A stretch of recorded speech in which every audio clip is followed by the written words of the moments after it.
Okay, we've got this section 10.2b. It's like an extension of 10.2. It's called solutions of linear equations. All right, so the information that we're given here is that linear equations do not always have one solution. Linear equations can have no solutions or infinitely many solutions. All right, now why is that? Let me just take a second to think about this. If you think about linear equations, when we graph those, they turn out as straight lines. So in most cases, if you're looking at a set of linear equations, the one solution comes from their point of intersection.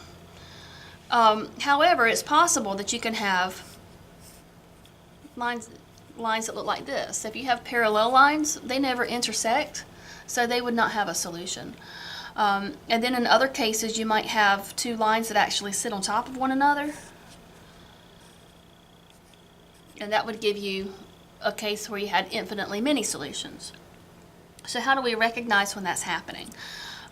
It says that when solving a linear equation that has no solution, you will obtain an equivalent equation that is not true for any value of x, such as 0 equal 2. All right, so let's see what that's going to look like. In example 1, we are going to solve for part A, 3 minus 4x equals negative 7 minus 4x. Okay, so we start by trying to get all the x's together on the same side of the problem. So if I go to add, let's see, I'm going to add 4x to both sides. So I make sure I line them up in the appropriate columns. I'm going to bring down this 3, and my x's cancel there. Bring down the equals. I've got negative 7. And over here, both sets of x's canceled. So there's no x's to put down here. So all I'm left with is 3 equals negative 7. If there's no x, it's either always true or always false. Does 3 equal negative 7? No, it's not equal.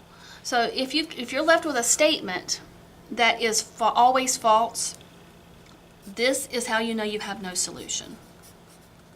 Okay. So part A would be no solution because you've got a statement that's always false. In part B, let's look at that one. Part B, I have 1/2 times 10x plus 7 equals 5x.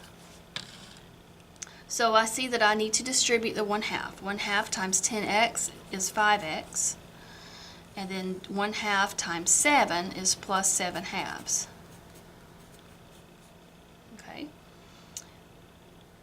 I need to get all my x's together on the same side of the equation, so I need to subtract 5x on both sides. My 5x's cancel. I'm left with 7/2. Bring down the equals.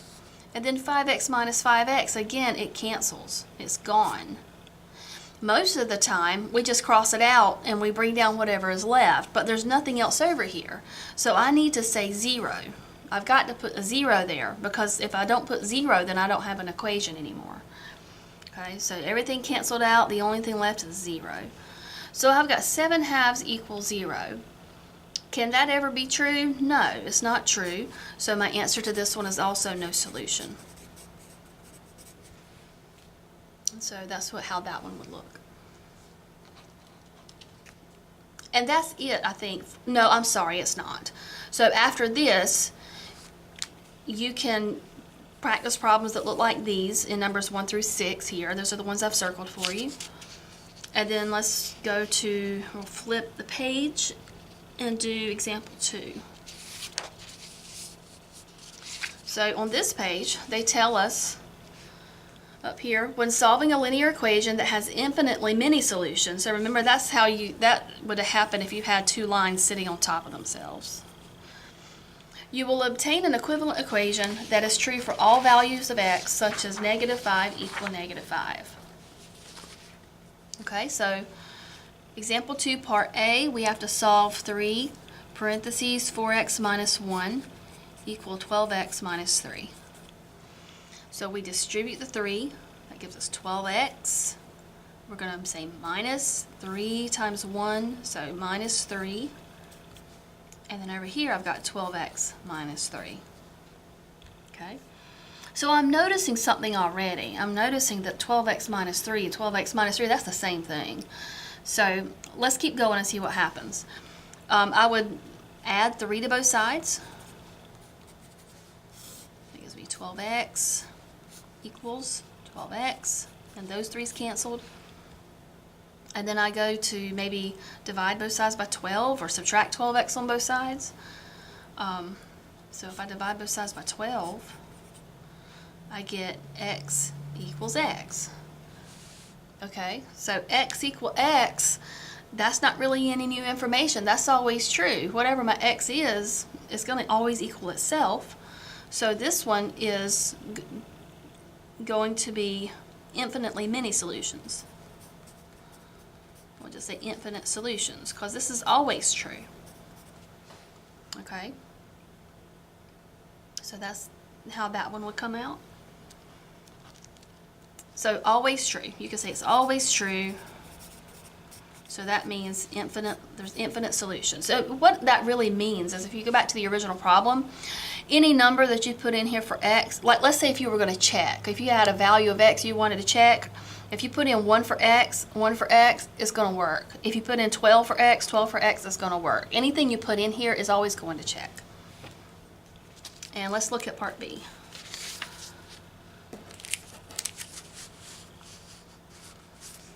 All right, so part B, we're going to solve 2 parentheses 2 minus 3x equals 4 parentheses 1 minus 3 halves x.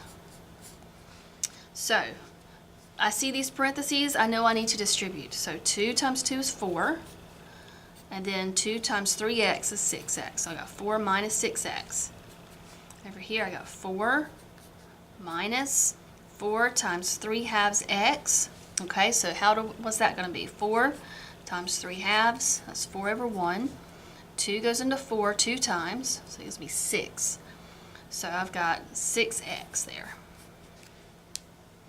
Again, if you don't understand something, just ask somebody. Ask a friend or ask me, and we'll explain it a different way. But again, I see I've got the same thing on both sides. 4 minus 6x equals 4 minus 6x. Okay, so let's say if I go to add 6 to both sides. 6x, excuse me. If I add 6x to both sides. That cancels, and I've got 4 on the left.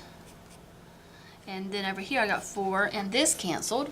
So I got 4 equal 4. That's always true. So if it's always true, then that means you have infinite solutions. You could put anything in there for your x, and it will always work. Okay, so that's how that one works. So you should be able to do the circled problems on this page now for practice.